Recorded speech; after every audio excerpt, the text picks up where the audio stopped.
Very rarely do you get a Captain America the Winter Soldier-esque story, or Under the Red Hood, or Green Lantern Rebirth, or Flash Rebirth, or something of that level, or even I like the Return of Superman, to be completely honest. So those are high bars to clear. I wasn't expecting anything of that nature with Gwenpool #1. I wasn't even expecting a good comic book. And I must say my expectations were met fully. This was not a good comic book. Cavan Scott writing, Stefano Nessi on art. The art is pretty decent, and even better than decent in some of the action scenes that you get. There is a ton of action built into this particular comic book, I guess to paper over the fact that it basically doesn't have a plot. But some of the faces get a little bit wonky here and there with the art from Stefano Nessi, but that's not really the problem with this particular comic book. If you really like what they've done with Gwenpool at Marvel Comics over the last decade or whatever, and you really like that fourth wall breaking, over the top, even more annoying than modern day Deadpool, if that is a character or a story that you like, you are going to enjoy this far more than me.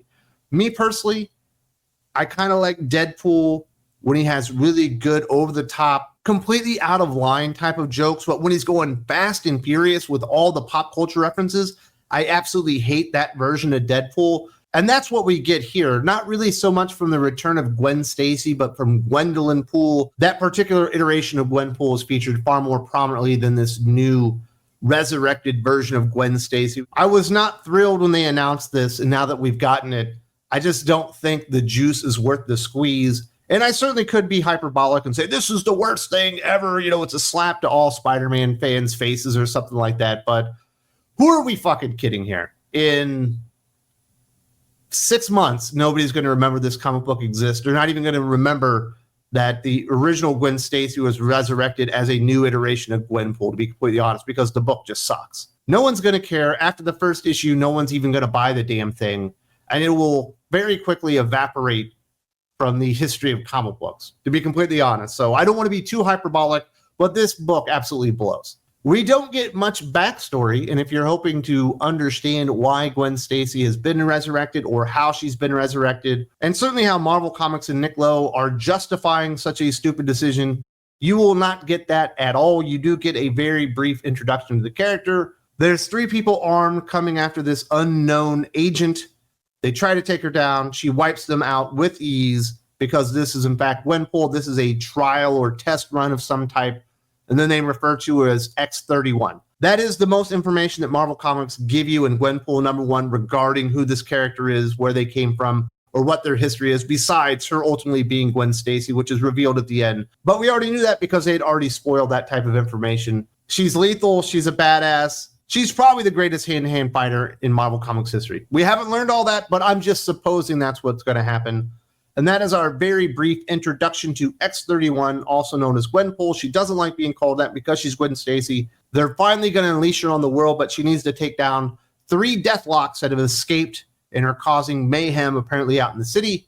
And that brings us to the rest of the story, if you want to call it that. Fing Fang Foom, the enormous dragon, is raining terror on New York City. Spider-Man, Kate Bishop, and Jeff the Land Shark are fighting back because apparently Fing Fang Foom took down the Avengers, the X-Men, and the Fantastic Four single-handedly, which would never happen, by the way. That's absolutely ridiculous, but sometimes writers do put in ridiculous plot points, I guess, that back up the story that they're trying to tell. This is definitely where the art is the best, when you have Fing Fang Foom basically trying to take everyone down. Obviously, Kate Bishop isn't going to be very much help. You need more than an Olympic-level archer to take down a fucking dragon. Although if you did read Uncanny X-Men #1, Gambit can basically do it by himself. Spider-Man is really the only person here that's going to be able to make any type of difference. Thankfully, the other Gwenpool, or the real Gwenpool, which one is the real Gwenpool? This is so stupid that they have multiple versions of Gwenpool. But that other Gwenpool arrives to try and help take down the dragon, and it does not go well, or at least it does not appear to go well for Gwendolyn Poole. In fact, Fin Fang Foom just stomps on her and basically wipes her out of existence, but not so fast, because Cavan Scott decides to really run with the very quirky, not completely nailed down aspects of what Gwenpool's powers can, could, or should be. She was able to actually sneak into the margins, the white spaces of the comic book, hide, and when she returns, she actually blows herself up like 10 times bigger than her regular self, because apparently she can turn herself into a kaiju on demand. And that's the kind of stupidity that you can absolutely expect in droves from Gwenpool #1. Not really fun, over-the-top action, just basically nonsense thrown in here left and right. But because Gwenpool is now 10 times bigger than herself, she's able to kick Fin Fang Foom so hard she actually puts him into orbit. I don't know that it exactly translates that way, that if Gwenpool were 10 times bigger, she'd be strong as Superman or the Incredible Hulk. But the worst thing about this is the constant pop culture references that never stop coming out of this character's mouth. This is a great example on this page. Tweedledee and Tweedle Deathlock came out of nowhere after everything went a bit Frank Miller. A bit what now? You must have noticed the tone, the level of violence. Don't think we're in T+ ratings anymore, Toto. Definitely parental advisory, bordering on red band. And I don't mind self-aware comic books. I think they can actually be endearing and fun, but you do have to have the right writer on here. If I were in Marvel's shoes and I wanted to put somebody on a comic book like this that could pull off what they were trying to attempt, because Cavan Scott clearly does not have it, I definitely would have went with like Kyle Starks, who recently did that Lobo cancellation special that has a lot of elements similar to this, but it's actually funny. It is actually over-the-top violent. It was absolute carnage incarnate in a comic book, and it was a really fun comic book to read. You just don't get that in here. And I think for some reason, anytime anyone gets a hold of Gwenpool, they're trying to like outdo Deadpool, but they're trying to outdo the really annoying version of Deadpool that made the character completely obsolete in Marvel Comics, and why everyone kind of turned on Deadpool when he got overexposed, and everybody just said, let's go 500 miles an hour with all the really stupid fourth wall breaking and pop culture jokes. That's what Gwenpool is, but dialed up to like 150. If you like that kind of stuff, like I said, you are going to love this comic book compared to me. I find it all pretty much annoying, and I do think Cavan Scott was possibly the worst imaginable choice for a comic book of this nature. We did see the Deathlocks. I did mention earlier that Gwen Stacy was being sent out to stop a group of Deathlocks. They get the drop on Spider-Man, the original Gwenpool, Kate Bishop. I don't think Jeff the Landshark was there. He ran away because he was scared of giant-sized Gwenpool. The Deathlocks are about to take them out. Somebody shoots them and takes them out first. And then Gwenpool gets really upset because she realizes this is a copy of her. I don't know why, because the suits themselves actually aren't all that similar. Maybe they're the same, but they just have such different coloring that they don't look that similar. And then Peter Parker flings the spider web, rips the mask off, and Gwenpool says, unmask that phony Spider-Man. Please don't be evil me from the future. Please, please, please. The new, real, whatever imposter Gwenpool says, you wish. Peter immediately recognizes her, Gwen. And Gwendolyn Poole says, not the time for a chinwag, wall crawler. Kind of busy figuring out my doppelganger. Let me guess, something so stupid even the 90s would be embarrassed. Gwen Forcer? Cash grab? Kill me now, not Dark Gwenpool. They wouldn't do this, would they? Of course not, you mindless parody. Not Gwenpool. Never Gwenpool. Gwen Stacy, miss me. And that is the comic book as she reveals herself to Peter Parker as the original Gwen Stacy returned. And they basically removed all the importance and significance of one of the most memorable Spider-Man stories, one of the most memorable and impactful Marvel stories of all time for that.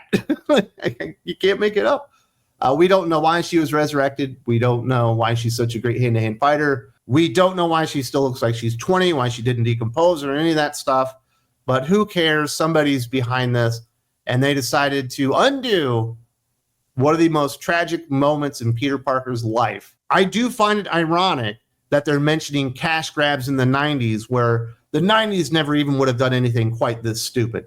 It's not well executed. The art is pretty good in some spots, a little sus in other spots, but it's really the story and all the jokes and the 500 miles an hour fourth wall breaking Gwen Stacy, Gwendolyn Poole, whatever character that is now completely redundant, because the actual Gwen Stacy is back, even though we didn't need her, because there are already multiple versions of Gwen Stacy from different multiverses inhabiting the fucking 616. But hey, Nick Lowe probably got a bonus for this great idea.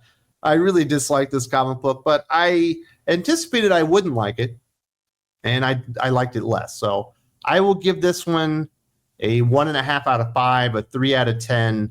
Enormous fail. The only thing really worth checking out is some of the art and the action scenes. And there are lots of action scenes because there is essentially no plot to this comic book to speak of. But if you like Gwenpool comic books, this will probably be your bag. If you think the last 8 years of Deadpool hasn't been completely insufferable, you might like this comic book. But if you don't like that version of Deadpool, if you haven't enjoyed Gwenpool, you're probably going to enjoy this even less than that stuff. Those are my takes on Gwenpool #1, an enormous disaster in my book, and certainly not worth the price of resurrecting a character that's been dead for over 50 years, one of the most meaningful deaths in comic book history, undone essentially for nothing. Nothing happens here. If you appreciate these kind of reviews, honest takes on the comic book industry that you really can't get anywhere else, but right here on Think Critical YouTube, and you like to support our mission to keep highlighting and spotlighting comic books, the good, bad, and some of the stuff in between, the best place to do that is Think Critical Patreon. There's a link in the video description. There's a button right here. And we got awesome, badass podcasts going all week with all of your favorite guests right here on the channel.